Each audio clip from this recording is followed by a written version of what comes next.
His love life is talked about all over the internet. He was on Dancing with the Stars, despite not being able to dance. He once wrangled a kangaroo with his bare hands. I did what? He's your favorite reality TV fuckboy reformed. He can make a woman fall in love at first sight. He is Harry Jowsey, boyfriend material. All right, what is going on, you little pineapples? Welcome back to Boyfriend Material. Today's a big one. Okay, this is a big intro for you. Okay, so I'm joined by dancer, founder of Amanda Kloots Fitness, Broadway performer, the talk co-host, New York Times bestselling author, moderator of Live from the Other Side on Netflix, and a mum, Amanda Kloots. When the fuck do you sleep? What's going on? I don't know. I do sleep though. I love to sleep. It doesn't sound like it. And I love naps. I'm a really good napper. When? I mean, like I can be in the car and set an alarm for 5 minutes and pass out for 5 minutes and wake up and be completely refreshed. Really? Mm-hmm. How do you do that? I don't know, but I can. I'm really good at just like passing out. Maybe I'm narcoleptic. Yeah, I thought that was the word. I'm like, is it like when you sit down, you're just like, okay, I'm out? Yeah, I mean, but it doesn't matter where I am. I can fall asleep anywhere.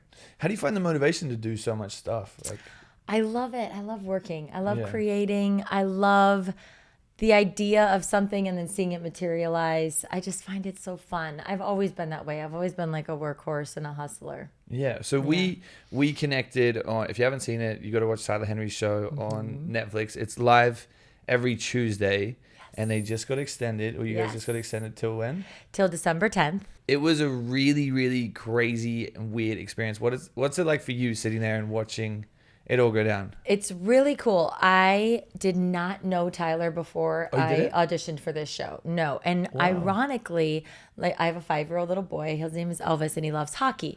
And last winter, I was taking him to all these Kings games down at crypto.com arena.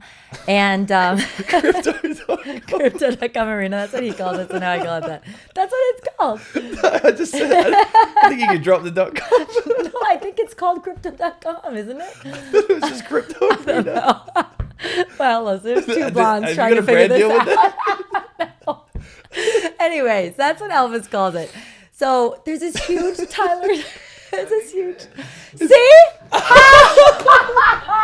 See? Now you know. Okay, I'm going to say crypto.com every time. Oh my God. Now it's proper. Okay. Anyways, we're walking into the arena and there's all these Tyler Henry, like, not billboards, but like, things. He's coming to a show at one of the arenas or something. Maybe at the theater. I was going to say, geez.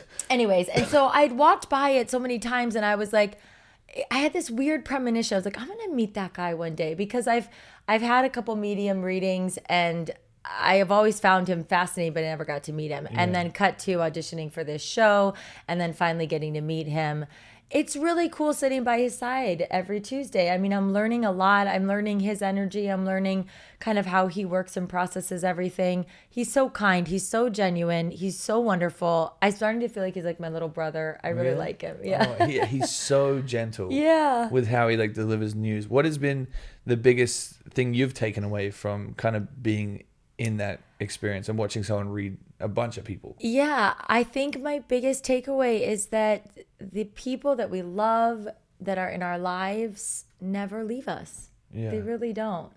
And I think I've learned that throughout the years too, but in watching him do what he does and seeing how many people he brings so much healing and comfort to each week, it's like, it's just so beautiful to see how he receives these messages and then the validations that come through the people, as you know, are there. It's really beautiful, like they're out there. Energy does not get destroyed. Yeah. What has been the biggest difference? Because you said you've done medium readings before, between his practices compared to other people that you've seen. That's a good one. Well, Tyler, does that sketch pad, that freaked me out, which is crazy, and and I've never seen that before. No. And he really does like get messages throughout the day. Yeah. Like this past episode, he told me backstage, he was like, I kept saying hearts all day. He's like, I feel like somebody brought a heart object or something. And I looked down at our feet and there was a heart stone that was like in the ground. And I was like, Tyler, look. I was like, there's a heart stone. And he was like, I even drew a heart earlier and it's in my pocket. He's like, we'll see what happens. And then lo and behold, the episode ends and one of the women get up from the couch and she's wearing this beautiful heart necklace. And she starts talking to me and she was like, I thought my husband would come through today. He died 3 years ago and he gave me this heart necklace. And Tyler heard it and he goes, that's a heart necklace. He goes, oh my gosh, wait. He pulls out of his pocket the drawing of the heart necklace that he did before. And he was like, this is definitely for you then. And he was like, and she then and I connected about our husbands and it was wild. And she was in tears and she was like, I knew he would come through. That was amazing. But that was like completely after the episode ended. Has there been other stuff that's happened like that after this? Yeah. Really? Yeah, because I think, did this happen to you where your episode ends and then like things start to make sense or you connect dots that during the episode you're like, no, I don't know. I don't know if my name is Harry. Yeah. I think the pressure of being live and stuff as well. Like when it was like down and dirty with an animal, my mum was like, yeah, you pulled a baby calf out of a cow and you're in the mud with your dad. And I was like, oh, that's weird. I fully forgot about that because I was so traumatized. God. Right, it was terrifying. And you don't remember everything. And the pressure is on you like, da, da, da, da, da, da, and you're like, And I wanted to tell him. I was like, oh, my bad. Yeah. But it's also like, it's not going to make a difference with his life. I gave birth with a cow. But has there been any other things that as soon as the cameras go down, you're like, this should have been in the show? Gosh. No. I mean, I would just say for me, I like to connect to the guests after the show. So I've really loved like the show ends and then going up to them, giving them a hug, getting to know them a little bit better. Yeah. And those moments are really sweet and touching. But, the show's only 45 minutes. You can only do what we can do. So annoying. It needs to be like 5 hours. Poor Tyler would be dead. He would be so exhausted. It takes so much out of him, that poor kid. He's like drenched in sweat. He's exhausted. He like leaves home with a whole pizza in his hands. He's like so tired. Wait, so has Tyler ever read you? No, not yet. Okay, and you're planning on it? Or I mean, he told me when we got to know each other before the show started, he was like, one day, Amanda. And I was like, no pressure. That is not why I came or why I wanted to be on the show, wanted to be, your moderator. I was like, of course I would love that experience, but no rush. But I hope it happens. Yeah, I will say when I tested for this show, it was just him and I had to ask him a bunch of questions. That was kind of my test. And now he sweats a lot when he's receiving messages. Yeah. And he was told not to read me. And I was told I was not allowed to have any questions about my life. And so I'm there and I'm sweating because I'm nervous. And he walks in and sits down and he is like drenched in sweat. And I just kept thinking, I bet my husband is like, ask her this, tell her this. And like the poor guy can't say anything because he was like drenched. He kept like having to blot himself. And I was like, oh my God.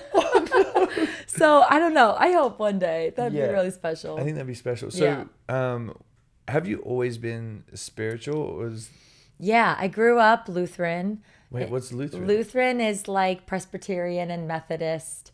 Wait, what are these words? Are you not religious at all? No. Oh. I was like, I feel like you just said a bunch of like random language at me. Well, there's like Catholicism, Catholics. Okay. He knows that, small guys. words. I'm on reality TV. I'm not the smartest tool they said. And then Martin Luther started the Lutheran He's got a church? Well, he started the Lutheran church. It's Protestant. It's like, but basically... It's just it was a wonderful way to grow up. Okay. Just believing in Jesus and God. And we went to church every Sunday. And I'm pretty still religious. I love going to church. I find it very calming. Yeah. I pray all the time. We're both big manifestors. I pray and I definitely believe in a higher spirit and someone guiding me. I'm pretty spiritual. Yeah, I feel like I need to figure it out because... Well, you always can. Yeah, there's always time. Yeah, I want to be a Lutherist or whatever. A Lutheran. That's got the coolest name. Lutheran, yeah. Wait, and your Presbyterian's pretty cool too, though. I like. It sounds like a type of vegan.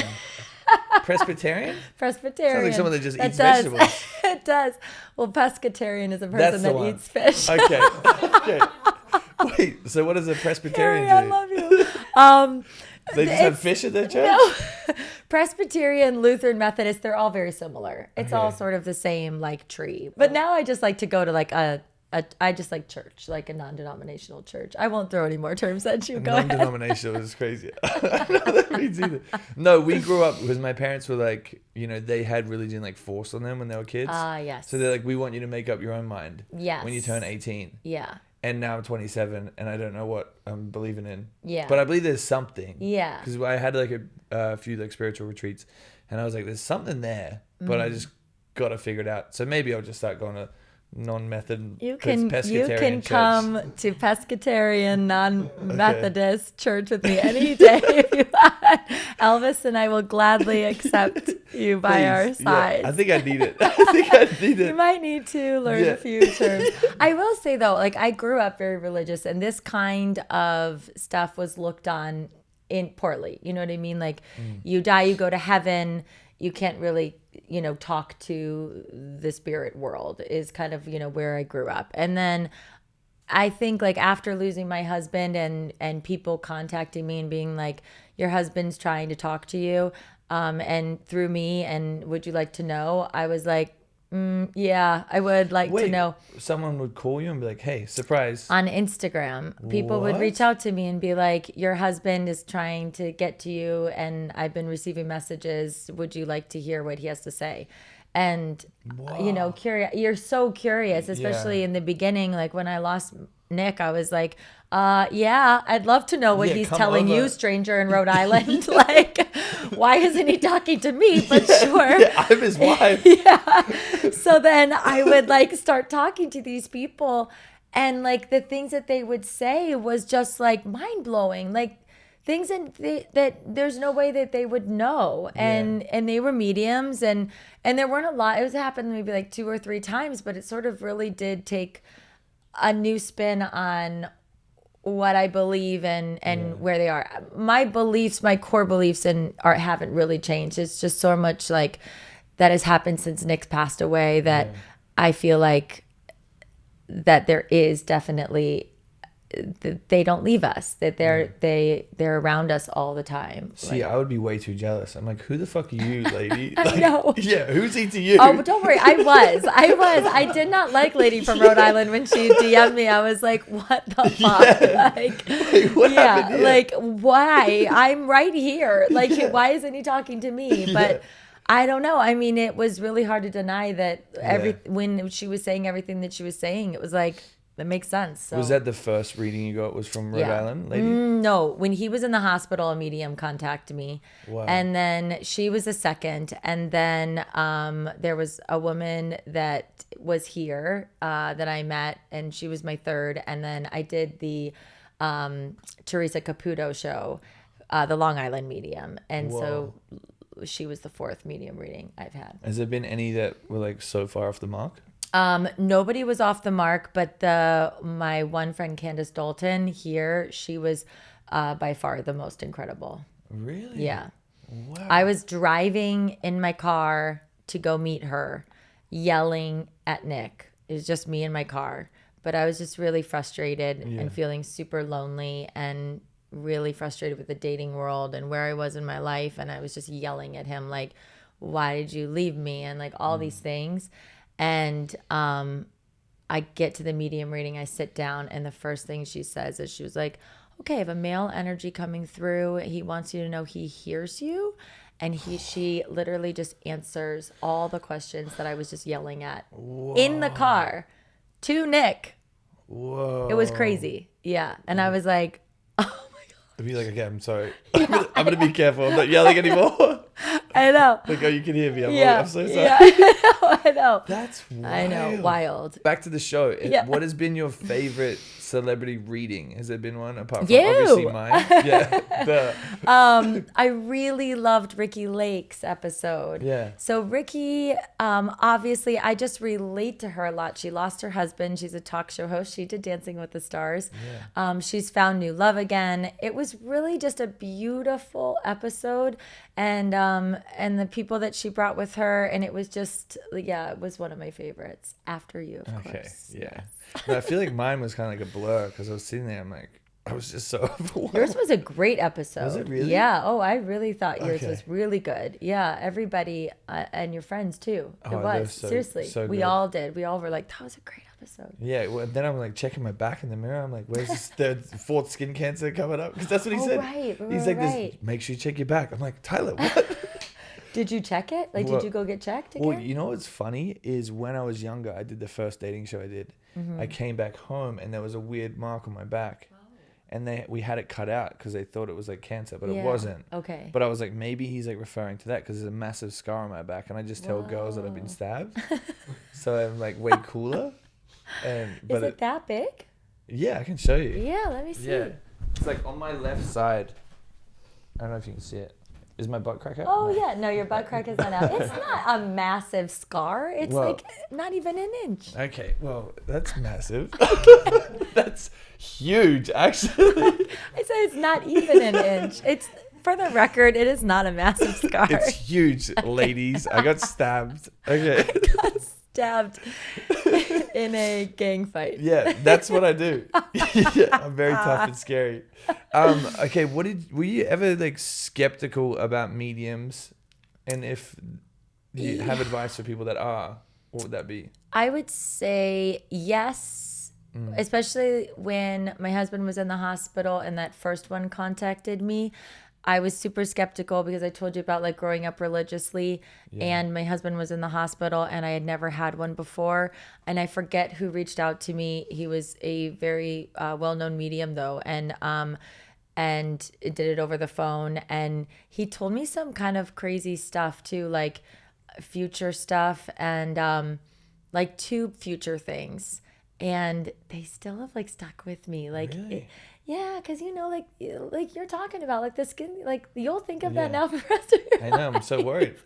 Like so it's weird. So, but I think I would say to someone, you don't have to do it, right? Like you don't have to do it. What I've found from doing now 4 is that it's really comforting and healing.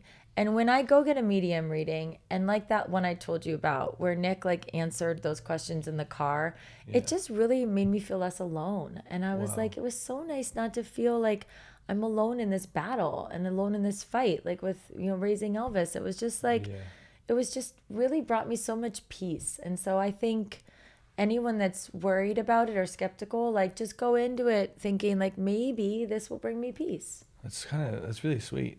Thanks. Do you think thanks. Do you think has Elvis been to any of them? No. Okay. No. Do you think you would open that door for him one day or not really? Yeah, I would for sure. Yeah, I think so. He's had some really crazy, I don't know if he would ever he wouldn't remember it, but like there's times where I felt Nick's energy take over his body, which is wild. What do you mean? So it's like fixing stuff? No, like Like, Elvis, why are you fixing the plumbing? Why you started building that cabinet? What's going on? He just becomes an old man. No, this was like 6 months after Nick passed away. This is one of the instances. He was laying next to me in bed. He was 1.5 years old. It was 3:00 in the morning. I couldn't sleep, but I was just like laying there, and he was like talking, in the middle of the night. And I was like, oh God, just go back to sleep, please. Like, please, it's 3:00 in the morning. And he's like talking. And he's on his back and he's in a little sleep sack. You know what a sleep sack is that babies sleep in? It's like a zip up thing where they have their little arms out, but their legs are in this like little sleeping bag, imagine. Oh, nice. So he's like giggling and talking to something. And I'm laying there and I'm like, oh my God, please go to sleep. And then I'm like, I wonder if he's talking to Nick. And I was like imagining in my head like that he's having a conversation with his dad. And so my eyes are still closed and I don't say it out loud because I didn't want Elvis to know that I was awake. And I was like, Nick, if this is you, I was like, have Elvis give me a kiss. And my head is this way and he's over here. Elvis, as soon as I stopped, Elvis climbs on top of me, pulls my head and kisses me and holds it for like 10 seconds and then kisses me 5 times. And then rolls back over and he's like, and goes back to talking. And I was like, I start crying like crazy. Like as soon as I was like, if this is you, if Elvis is talking to you, have him give me a kiss right now. And he did. Wild. Wow. Wild. Yeah. Has there been any other moments? Oh, yes. Many. Really? Oh, yeah. Many. Yeah. Wow. That's so I'm a huge believer in signs. I feel like if you ask for them and you ask for very specific things, whenever I want to hear from Nick, I ask for very specific things. It's wild how many times they come true. Wow. Is there moments where you feel him? In the car, I feel him a lot. Yeah. I feel him like, and I'm not crazy. A lot of people that have lost people in their lives, moms, dads, husbands, wives, say that they feel their energy in the car. So a lot of times, like I'll be driving around town and I'll just feel his presence in the passenger seat, and I'll just like I'll just like hold my arm out and drive because I feel like he's like right there holding my hand. It's really weird, but I feel it. I feel his presence. In a way. It is. Yeah, it is. Yeah, because when I lost my best friend Tavita, I remember I was like screaming in bed. I was like crying. I was being a mess, and then I was like, oh, man, just like show up. And then a bird flew on the balcony, and it wouldn't shut up. And I'm like, fuck off, dude! Like, stop laughing at me. Yeah. Like I'm a mess. Why would you do this? But then it came back the next day, and like where I used to live, no birds were up that high. Like it was so high up, and I lived there for like 2 or 3 years. There's never been a bird on that balcony, and this bird just wouldn't leave. And it was the day he died, then the next day, then the next day. It would come in the morning, and I would just hear it, and I'm like, wow. I would just get angry. I'm like, dude, okay, funny joke, come back now. Yeah. Like revive yourself. Yeah. What's going on? Buy you a bird. Yeah, why are you gonna be a bird for? Yeah. Okay, I love that, though. We're gonna switch it up. We're gonna go over to Dancing with the Stars. So you were on season 30. Yes. With Alan. Yes. You placed 4th. Yes. Which is really incredible. Thank you. Did Alan really push you? Because I feel like he can be a bossy bitch sometimes. Oh my gosh. Yes. Yeah. I think Alan has grown up a lot in the last couple of years, and I know I'm saying this, and I know that he'll agree with me. I helped him become a nicer person. No way. In teaching. Wait, he was mean before this? He was very mean now. No. mean to me. He was very mean to me. But I think it's because he, Russian, growing up in that Russian dance atmosphere. And he did see a lot of potential in me. And he saw that we could possibly win this thing. And I think when a pro has a star that has that potential, they can get very mean because they're like, I could win. I want to win. I wouldn't know because I didn't have the potential. That's good for you then, huh? Yeah, I'm glad you got pushed. Good and bad. I got yelled at. I mean, and the thing is like, I wanted to be good. I wanted to learn. I loved that. I watched that show for 29 seasons before I got on it. So I was so excited to be there. Wow. I wanted to do well. I'm a dancer. And so he would get, push me. And I knew that they would just want me to have a breakdown or something. But I knew that if I had a breakdown, the producers would come in, want to do an OTF, and then we would lose an hour of our rehearsal time. So I would just keep it bottled up, and we would just be like dancing, and I would just be like raging inside. But then it would if we were working on the tango or something, it was helpful because I was just so mad and just so angry. Yeah. But he could get mean. But then we had a blast too. He's a Gemini, this. He's a true Gemini. Yeah, he is. Oh, he's a beauty and a beast. He is a beauty and a beast. What was your hardest dance to learn? Probably the Argentine tango. See, everyone says that one's hard, but they're all just silly to me. What? They're all the dances are hard, or all they're all silly? All of them. Yeah. I don't know the difference between a tango or a foxtrot. I was just standing there, confused. You did get better every week. You did. I started pretty low. You started low and you got better. But yeah, the Argentine tango we did, it was for Halloween, and it was so hard, and it was so much footwork, and we did our first big lift. And I'm very tall, and Alan's tall, but I'm tall. And then, I'm not used to getting lifted because I'm so tall. I'm not Riley and Lindsay and like, it was a very challenging week for us. Yeah. Do you think obviously your dance background helped a little bit, or was it a completely different style? Yeah, I mean, it'd be silly to say it didn't help because of course it helped. I think, but it is a completely different style from anything I've ever done. And then each week you're changing those styles. So it's not anything like, like you do a jive one week and then you do the foxtrot. Nothing you learned in the jive reaches over to the foxtrot. So annoying. So you literally have to just like, I equated it to be playing like a different sport every week, but on the professional level. It's like week 1, you're a quarterback at the NFL. Week 2, you're on the NBA. Week 3, you're a tennis player. Week 4, you're a Major League Baseball. Do you know what I mean? Like that's how it was. Yeah, it's crazy. And you had to show up in the costume, ready to go, ready to play the sport. Yeah. And you're just like, what? Yeah. What's your take on this season? Have you been watching? I have been watching. I think I'm going Tuesday. Oh, nice. It's the 500th episode. Which is crazy. I know. This season's good. It started off and I was like, oh, Chandler's the front runner. Yeah. But I don't mean it like that. Like she's amazing. I don't know why I said it like that. Yeah. She's so good. And I'm so happy for Brandon because I really love that. I love him and I love their partnership. But Jenna and Joey are so good. And crazy. Whitney and Danny are so great. Alan and Iona, I mean, you don't know. I mean, she's been working hard. I mean, they're still in it, which is amazing. Who else? Who am I forgetting? Riley and Dwight, I think. Oh, yes. Yeah. Oh, yeah. Both are so good.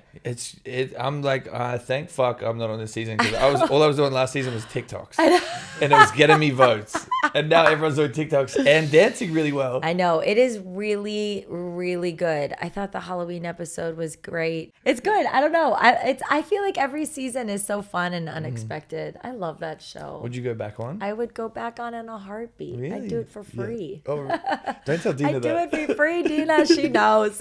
She's like, Amanda. Every year I'm like, is it All-Star season yet? Yeah. I loved it. I mean, it was so hard though. I do remember that finale and probably the week before the finale. My body was so broken. I couldn't move my hand. My shoulders were janked. My feet were so cut up and swollen. Like if it would have gone on one more episode, I don't think I would have made it. And mentally, you're so exhausted because the judges, throw you for a loop. You're in this Dancing with the Stars bubble, which is amazing, but it is a weird bubble, and you're just obsessed with dancing and obsessed with trying to, do well. It's so hard. It's so crazy. Who do you think is going to win this season? Gosh. I'm gonna give it to, I'm gonna say Chandler. I want Chandler to win it. Yeah. I think Joey. You think Joe? I think it'll be down to those two. Yeah. But I think it'll be down to so good for Brandon to get a win. I know. Yeah. I really want Brandon to get a win. He deserves it. He's never had one, right? I didn't think so. I know. He's such a sweetheart. I know. Such a good guy. He's such a good guy. We really like you, Brandon. We love Brandon. We like everybody. Yeah, we love. I do. Actually, I really we love everyone. Yeah, we love everyone. I do love all the pros. Yeah. Like when I'm doing my 10 votes, like I love all of them. I vote still. Really? Yeah. Yes. Don't you, Harry? Well, I tried for the last episode. You tried. You forgot 2, 1, 5, 2, 3. No, I swear to God. Okay, it was the last episode. I think Gleb just came on, and I was like, I watched that one. I'm gonna vote for Gleb. Yeah. And then it was like I was watching it, but I had it on a VPN because obviously we don't get it live over here. Yeah. So I was watching it live in New York, and then it's like it got to the final bit. It was like, don't forget to vote, and I'm like, fuck, I haven't voted. So I start texting. I got 2 texts in and it says voted closed. And then they went home. That's why he got kicked off. Yes. Your votes didn't matter. 8 votes short of passing. I was surprised they went so fast. I thought that everyone would keep them on because of their showmance too. I know. Who knows? We're moving on to Broadway. Oh, okay. Broadway. You're on Broadway? It's crazy. So they were telling me that the schedule. 75. Wait, I'm kidding. Wait, no. I was like, oh my God. Wait, the schedule, you do 8 shows in a week? Yes. What? Yeah. When I was at Rockette, I did 17 shows in a week. Sorry? Yeah, I know. How many hours are in your day? We would sometimes do 5 shows a day when I was at Radio City Rockette. They don't do that now. They do 4 a day, but I did 5. That's still ridiculous. It's ridiculous, yeah. So do you get to do anything else with your life? No. Okay. No. Oh my God. No. Rockette season, you have no life. You live at Radio City Music Hall. You're doing that show the whole time. You're so exhausted that you go home and you just go right to bed or an ice bath or something, and then you go right to bed to wake up to do it all over again. How long were you doing this stuff for? I did Rockettes twice. I did my first year, then did Broadway, then came back for a second year, then just continued on Broadway because I loved singing and acting and dancing, not just dancing. That's crazy. Yeah, it was fun. Was that always a goal of yours? Yeah. When I was in 6th grade, I was like, I want to be a Rockette and be on Broadway. How was that experience? Was it amazing? Okay. I mean, my first show as a Rockette, I remember my whole family was there and we like danced out of the Christmas tree into this big kick line and my mom and dad were right there. It was incredible. And same with Broadway. They were all in the front row and crying and really? Yeah. Oh, my family was crying on Dance with Stars because I was so bad. So wait, can you walk me through a day in the life in Broadway? Like how it works? Like yeah, well, let's see. If your show is already up and running and your day in your life is you wake up whenever you wake up. Yeah. Usually go to bed pretty late, yeah. So you wake up kind of on the later side. Yeah. And you have all day kind of just to do whatever you want. I mean, a lot of people, teach or something to, just to fill your day, or if you're a parent or whatever, you just spend the whole day with your kid or whatever. And then I would say like around 6:30, you head to your theater. You're definitely in the theater by 7:30 is half-hour call. You have to be in the theater. And then 8 p.m. you do the show. And then you're done at like 10:45. And usually, it depends what show you're in, what cast you're in. Yeah. Like the last Broadway show I did, we were all going through a ton of shit. So every night we would go out until like 2, 3 o'clock in the morning. Oh, no. And then stumble home and do it all over again. Oh, no. Yeah. It was a lot, but it was so fun. Do you think you'd go back to Broadway or no? I never say never. I would love to go back to Broadway. I think it would be fun if it was like a short stint. I think now in my life, it'd be hard to like commit to a year, or when you start a new show, it's a huge process because you're in rehearsals forever, and then you do an out-of-town tryout, and then you come rehearse again, and then you do, it's like a huge out-of-town tryout. Yeah, you usually like go to another city to try the show out, get reviews in another city, fix everything before you come to Broadway and get reviewed by the New York Times. Whoa. Yeah. I didn't know it was that serious. Oh, it's like, yeah, it's super, it's a process. Not every show does that. Some shows just kind of like take their chances and just open on Broadway, but most have a process like that where you go out of town to like Chicago for 6 weeks. Wow. Are you going to go see Wicked?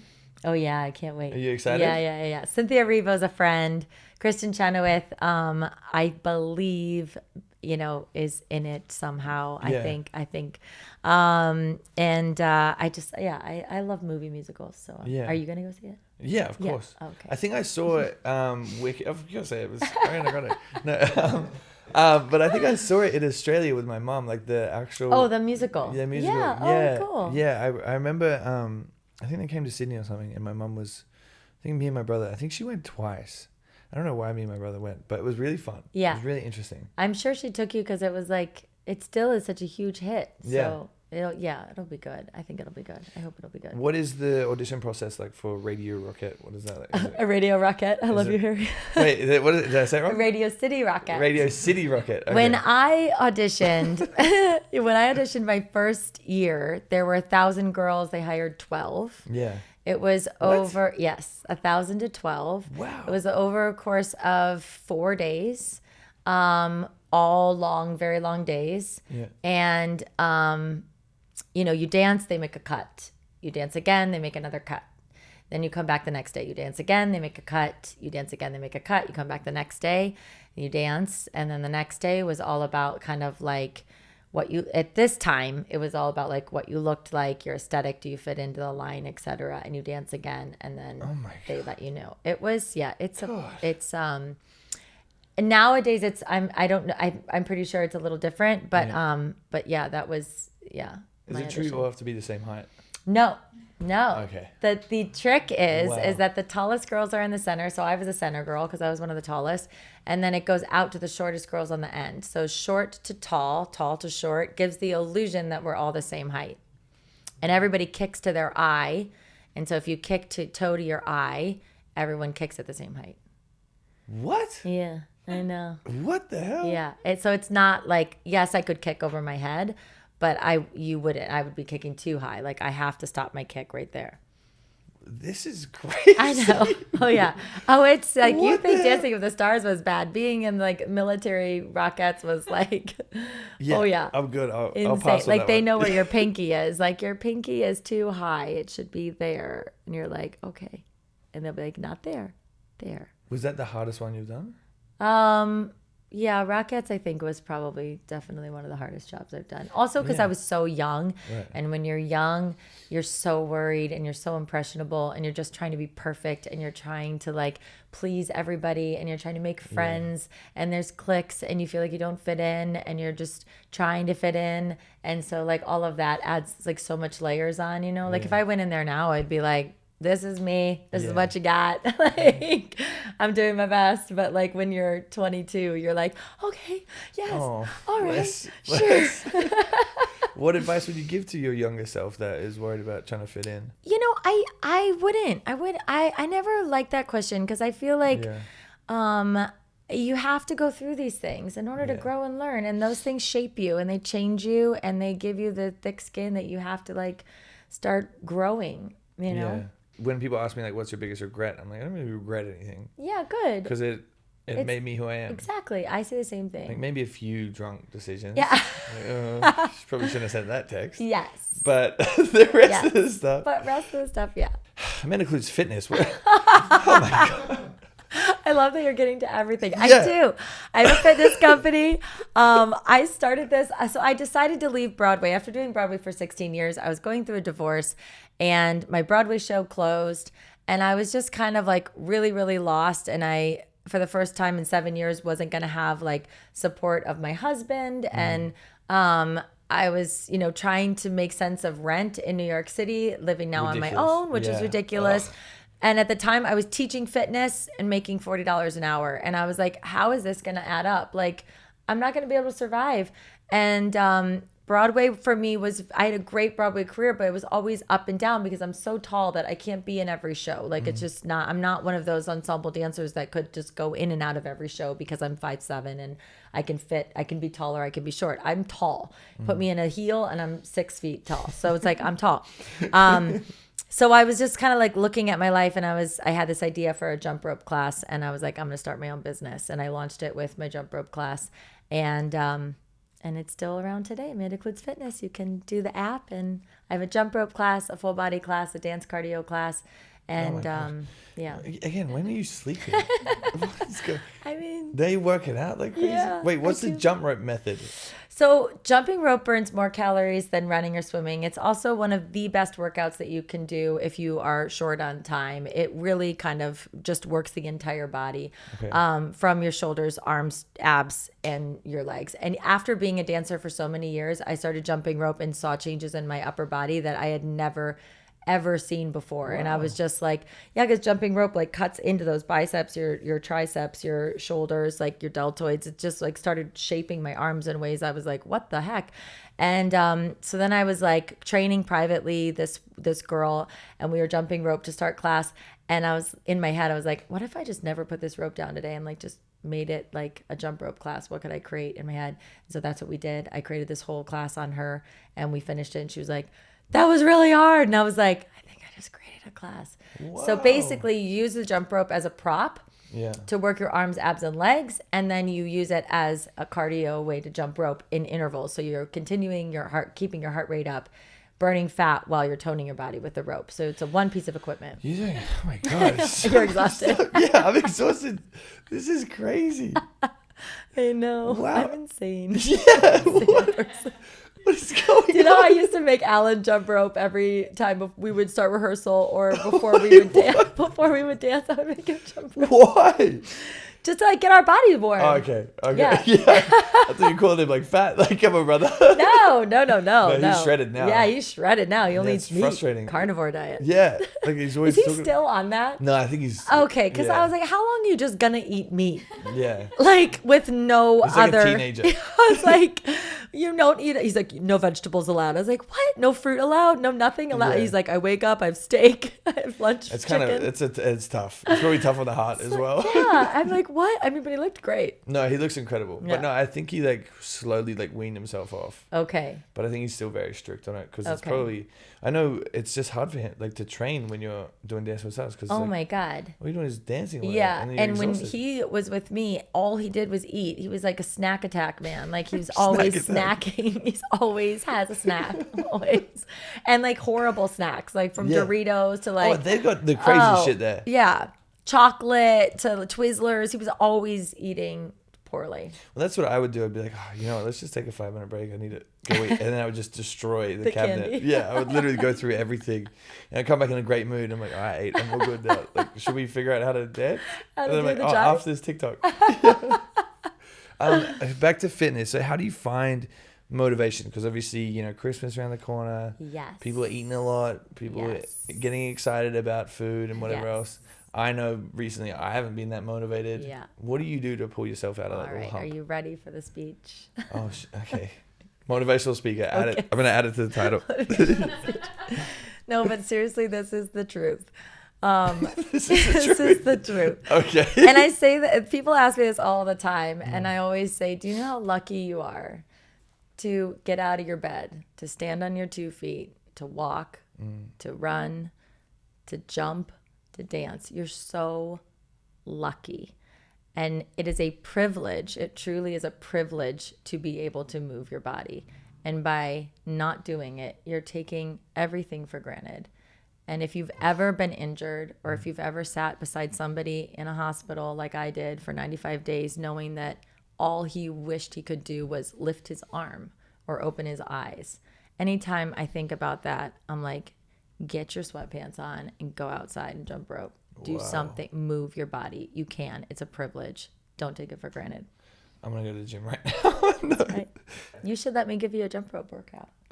Yeah, let's go. We're going to go to church. And we're going to jump rope in church. We're going to come out as pasteurizers. Placebo. What are we doing? Presbyterians. Pescatarians. Yeah.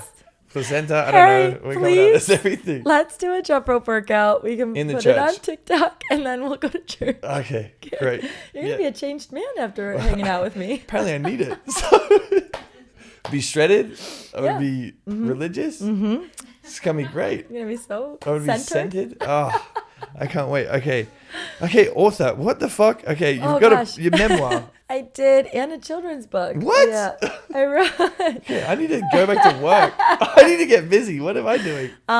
Yeah, I wrote a memoir after I lost my husband. I wrote a memoir with my sister called "Live Your Life," and it's a story of our romance and losing him. I'm so glad I did that book. It was a very hard thing to do.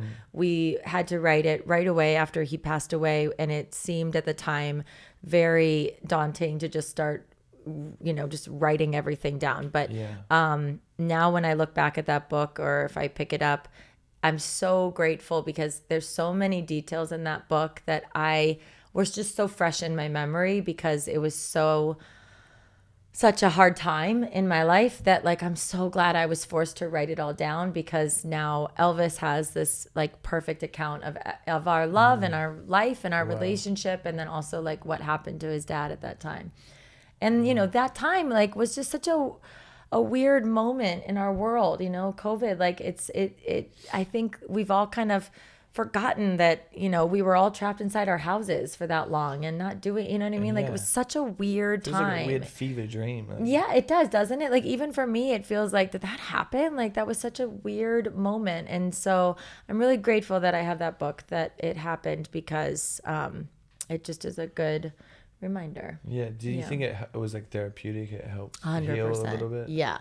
I really, really believe in, and I'm not a writer, but I apparently really, you are. I know. Apparently you're a bunch of things. What's going on? I wasn't though, but I will say, like, one of the things that really helped me after going through that, like going through trauma, was writing it down. So I do tell people this, like if something happened to you, write it down. Okay. And then writing it down, then I had to read it to myself when I did the audiobook. So that tough. It was so tough, but that was another form of therapy, because like you're reading out loud what you wrote. So like you have your thoughts, you put them down on the page, but then you have to read them to yourself. It was wild. And then doing all the press and everything for that book was like another layer of healing. So it was just really crazy how that whole process was very therapeutic. Wow. Yeah, I was going to say, it's really incredible how you're like so strong at talking about this stuff, because it's not easy. Well, I am now. It's time helps with that. Yeah. Yeah. Well, what was in the book? Is there a favorite chapter or a favorite moment? Or I would say I think like the favorite moments when I go back and read it are just the memories of Nick and I, because it's so funny how time passes and you forget, you just forget things. Like Nick and I were only married not even 3 years. We were together 5 years. His 5-year anniversary of passing is this July 2025. Wow. So like the time that he's gone is almost matching the time that we were together. So like it's crazy because you start to forget things, and it hurts because I'm like, I don't want to forget things because Elvis is going to ask me questions and I want to remember memories and things that we did together, but it's hard. Like life moves forward and you forget. Yeah. And so this book, like the parts about Nick and I, funny little things or dates or things that are in the book, I'm so grateful that they're there, because even I forget some of the things, Is there any advice you could give to someone like who's going through grief or a tough time or losing someone? Yeah, I would just say that there's no time limit on it, because it never stops. And that doesn't sound comforting. Yeah.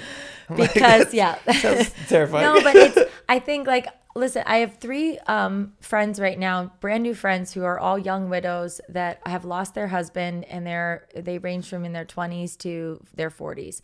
And they've all reached out to me and they go, when will this stop hurting? And I go, I'm going to tell you something, it won't. And it's honestly one of the most comforting things, I think, because they're like, thank you for telling me that it won't. Like, it won't. It's always going to hurt. Yeah. You grow stronger. Time helps.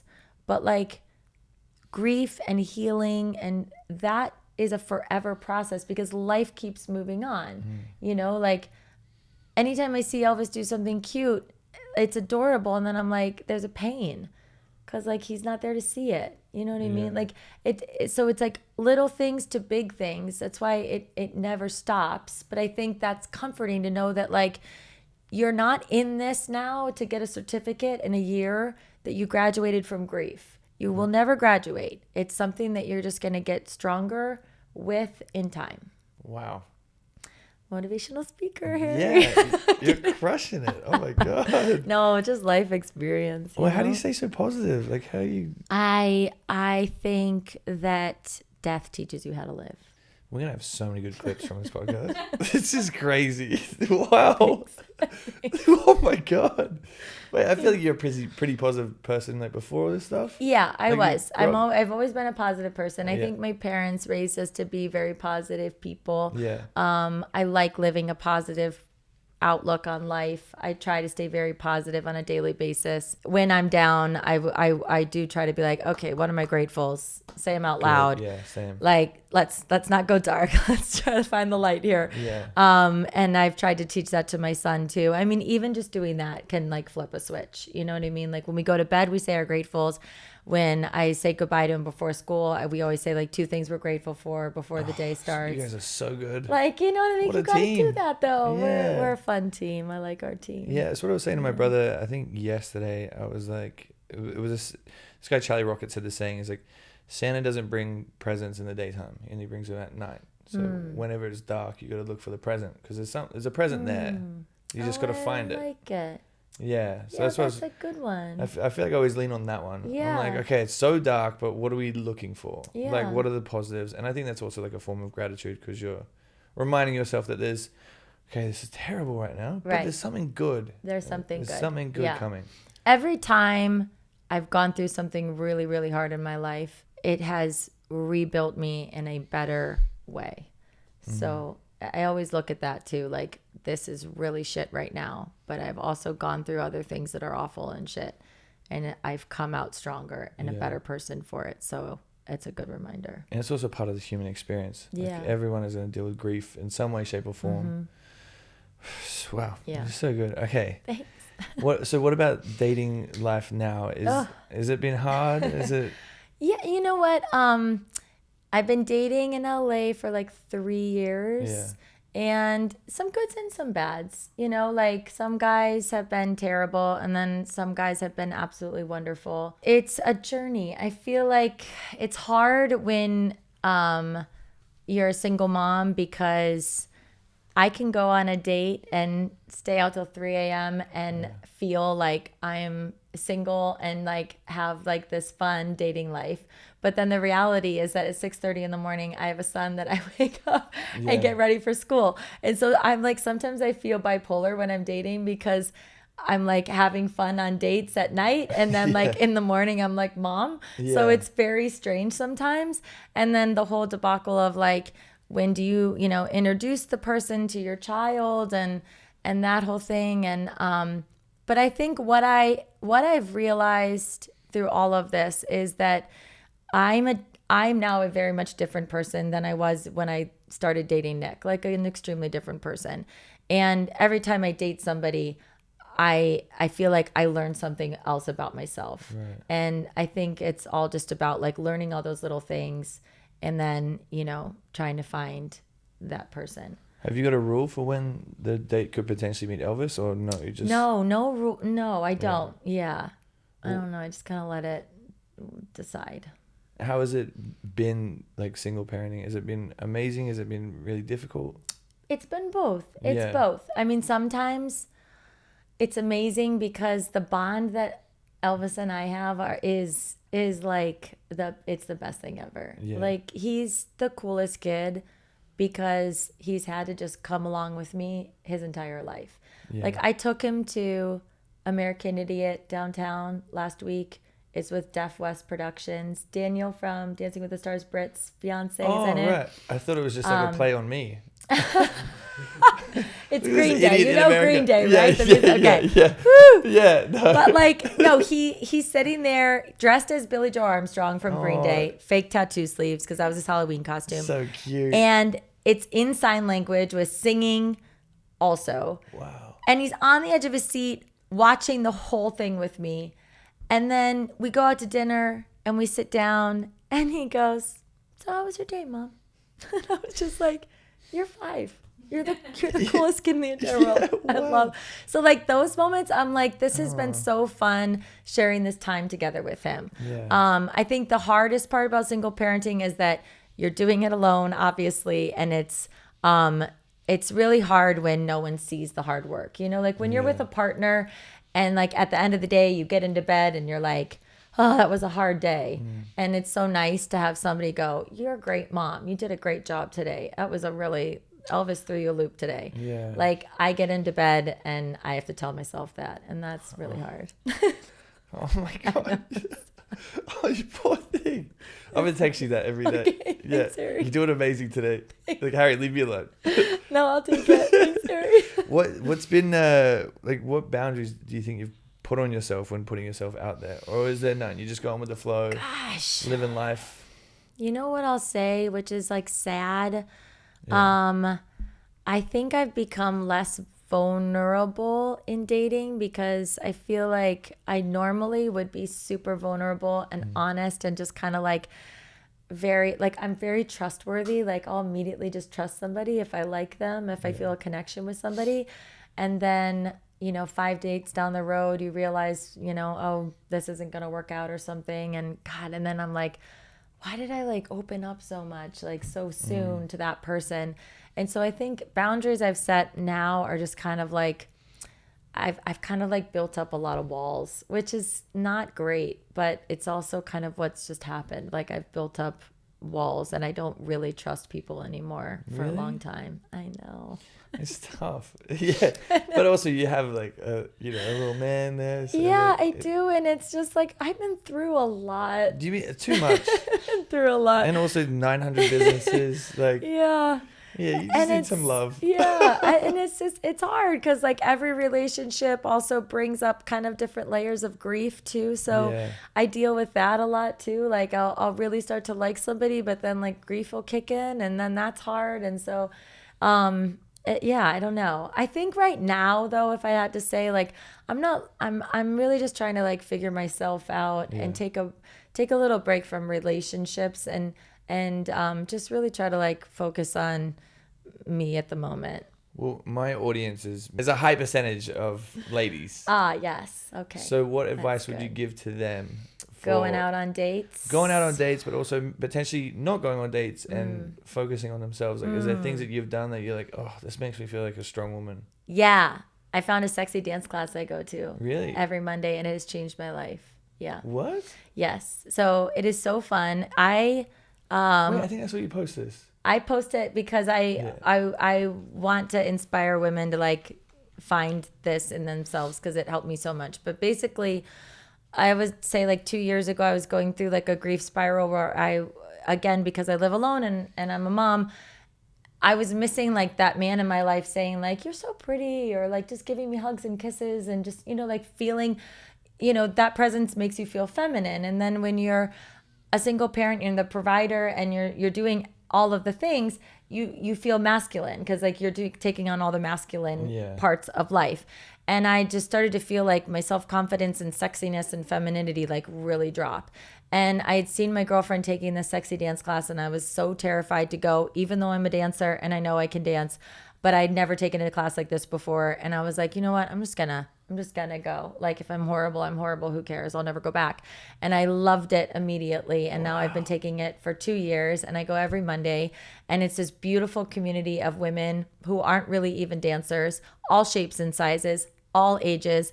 And we all just have the best time. And the teacher is so wonderful and giving and caring and supportive. And it has just brought a whole new like vibe and confidence back into me. So I would say to women, find something that is just for you, that brings out a part of your personality that nobody else can bring out, that only you can find, because you need that. I think for me personally, I could never do a sexy dance class because my dances look like I'm having a seizure. So even if it was a sexy class, it's not sexy. Yeah, I mean, it would be the equivalent of like you doing a Chippendales class with Glad. Oh, yeah. Well, apparently we're doing that next year. Is there any personal or wellness goals that you have right now that you're working on? Yes. Well, I can't say anything yet. But there's not another app or something going on, is there? No. And you'll be receiving it, Harry. And we'll do a TikTok together for it. Will you promise me? I promise. Okay. I'll do it. Yeah, you owe me because I came on your podcast. So you have to make a TikTok with me on something in January. Okay. I'll do it. Yeah, I'll be back and I'll be ready to rock. Okay. It's gonna be really exciting, and it's all about health and wellness, which has been a huge part of my life. And so I'm very, very excited to show the world what this is. Okay. Wow. Very vague, but it's exciting. Yes, yeah. Okay, is there anything you want to plug before we go? Watch Tyler Henry. And then all the Netflix. Other things she's doing. And watch The Talk. Season 15 officially ends December 20th. That'll be my 5th season. So please support us as that season ends. Watch Tyler Henry on Netflix Tuesdays at 3. And if you want to work out with me, check out my app. And grab the book. And grab the book. Follow her on Instagram. Go to a sexy class. Well, guys, that was it. Thank you so much for listening. I hope you enjoyed today's episode. If you did, please give us 5 stars. And just go give each other a hug. It'd be so nice. Yeah. It's nice. Yeah. Do you always end like that? No. Oh. Just today. I like that. Give each other a hug. Yeah. Thank you so much. Bye.